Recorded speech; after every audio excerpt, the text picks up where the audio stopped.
అప్పుల బాధలు వెంటాడుతున్నాయా? అయితే 6 JVR వారి జాతిరత్నాలు ధరించండి. హాయ్ వెల్కమ్ టు మన టీవీ. నేను మీ మనోజ్.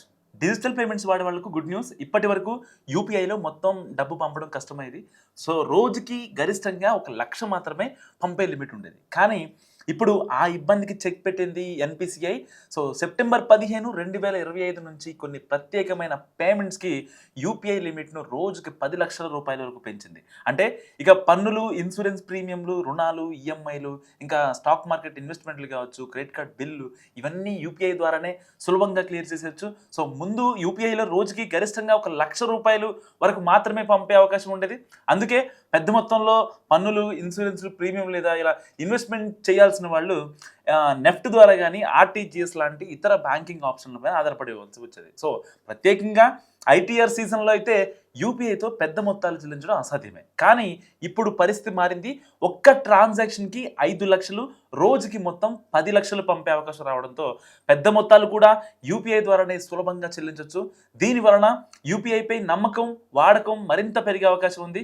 ఈ కొత్త UPI limit person to merchant లావాదేవీలకు వర్తిస్తుంది. అంటే మనం నేరుగా వ్యాపారులు, సంస్థలు లేదా సర్వీస్ ప్రొవైడర్లకు చేసే చెల్లింపులు అనమాట. సో ఉదాహరణకి ఇన్సూరెన్స్ కంపెనీలకు ప్రీమియం చెల్లించడం, బ్యాంకులకు రుణ ఈఎంఐలు క్లియర్ చేయడం, మొత్తం వన్ టైం సెటిల్మెంట్ చేయడం, ట్యాక్స్ పోర్టల్ ద్వారా పన్నులు చెల్లించడం, బ్రోకరేజ్ ఫర్మ్స్కి ఇన్వెస్ట్మెంట్ కోసం డబ్బు పంపడం, ఇవన్నీ ఈ కేటగిరీకి వస్తాయి. సో ఇలాంటి చెల్లింపులకే ఇప్పుడు 5 లక్షల వరకు ఒక్క ట్రాన్సాక్షన్కి రోజుకి గరిష్టంగా 10 లక్షల వరకు పంపే అవకాశం ఉంటుంది.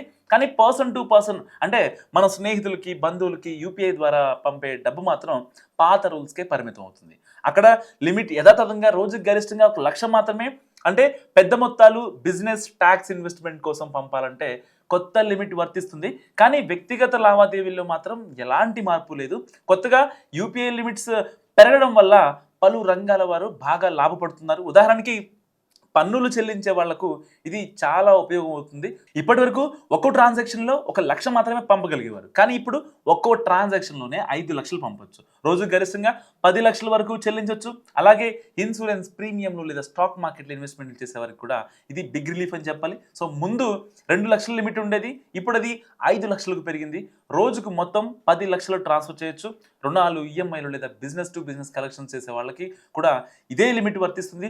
ఒక్కో ట్రాన్సాక్షన్ 5 లక్షలు, రోజుకి 10 లక్షలు. సో క్రెడిట్ కార్డ్ బిల్లులు చెల్లించే వాళ్ళు కూడా ఇప్పుడు ఎక్కువ మొత్తాన్ని క్లియర్ చేసుకోవచ్చు. ముందు 2 లక్షల వరకు మాత్రమే ఉండేది, ఇప్పుడు 5 లక్షలకు లిమిట్ పెంచారు. అయితే ఇక్కడ ఒక చిన్న కండిషన్ ఉంది. రోజుకి గరిష్టంగా 6 లక్షల వరకు మాత్రమే చెల్లించవచ్చు.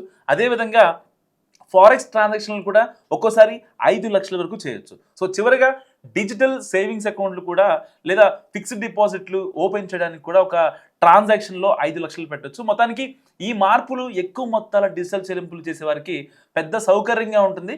సో చిన్న చితక ట్రాన్సాక్షన్లు చేసేవారికి ₹1,00,000 మాత్రమే. కానీ పెద్ద ట్రాన్సాక్షన్లు చేసే వాళ్ళకి మాత్రమే ఇప్పుడు లిమిట్ 2 లక్షల నుంచి 5 లక్షల వరకు పెంచారు.